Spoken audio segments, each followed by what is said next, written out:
अरे अड़े घोड़ा नेड़ा करी मारो मवड़ी जायो पीर।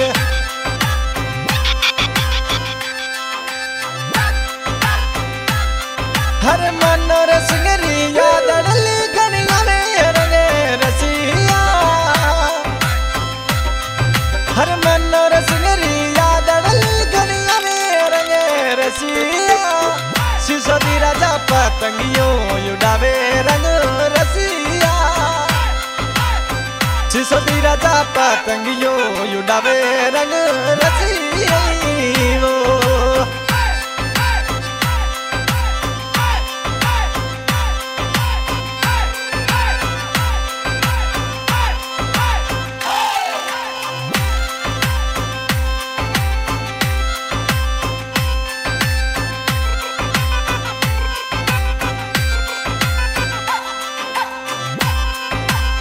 न पसररी नगरी में मर मनोहर सिंह जी घूमे।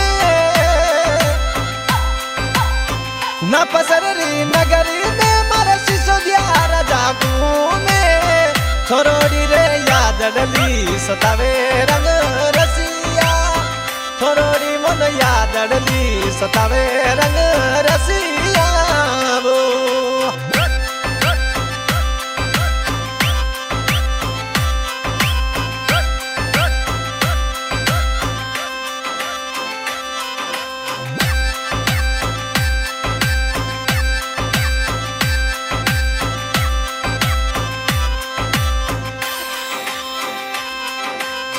लिखने कागजिया पर मनोहर सिंह ने भेजा।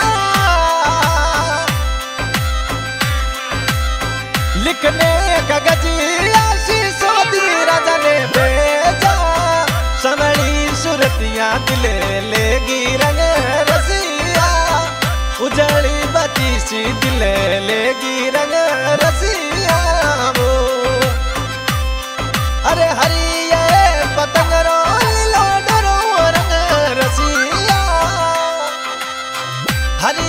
पतंग रो रंग रंग रसिया। मनोहर सिंह पतंगियों उड़ावे रंग रसिया। सिसोदी राजा पतंगियों उड़ावे रंग रसिया। मुनुड़ल रियो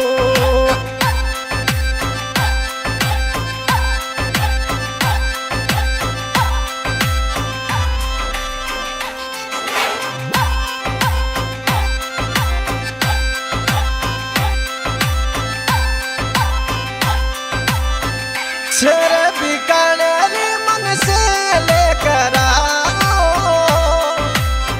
मनोहर सिंह जी बीकाने में घूमे रंगे रसिया। सिसोदी राजा याद अड़ली सतावे रंग यम रसिया।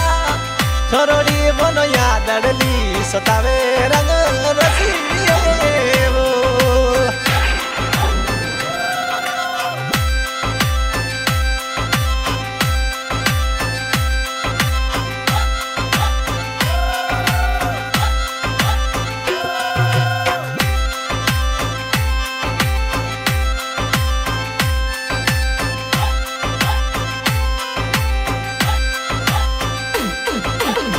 खरवाली में नगरी नगरी में जो मिठुड़ मुनुड़ ले घूमे रे पछिड़ो। खरवाली में नगरी मोर मनोहर सिंह जी घूमे। सिसोदी राजा याद अड़ली सतावे रंग यम रसिया। सिसोदी राजा याद अड़ली सतावे रंग रसिया। मुनुड़ल रियो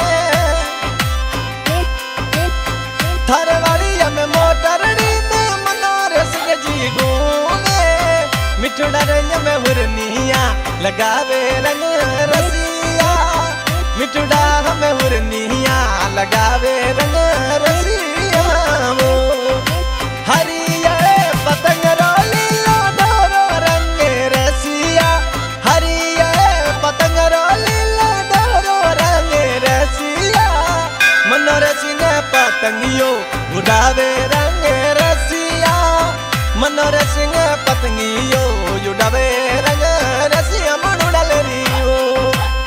हाँ भैया कैसेट के गायक यूसुफ खान ढिंगसरी से आज को गानो एंडी म्यूजिक स्टूडियो नोखा दैया गानो रिलीज करवा रहा है मनोहर सिंह जी सिसोदिया गांव खरा हाल फिलहाल नापासर रिकॉर्डिंग हेतु संपर्क क्रिया 8037 गुण 50 20।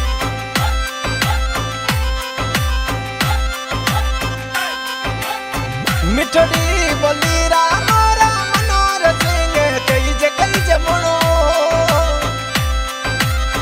मिठड़ी बोली रे मरल में मिठुड़ा मणुड़ लेरी कई जे सिसोदी राजा याद डली सतावे रंग रसिया सिसोदी राजा याद डली सतावे रंग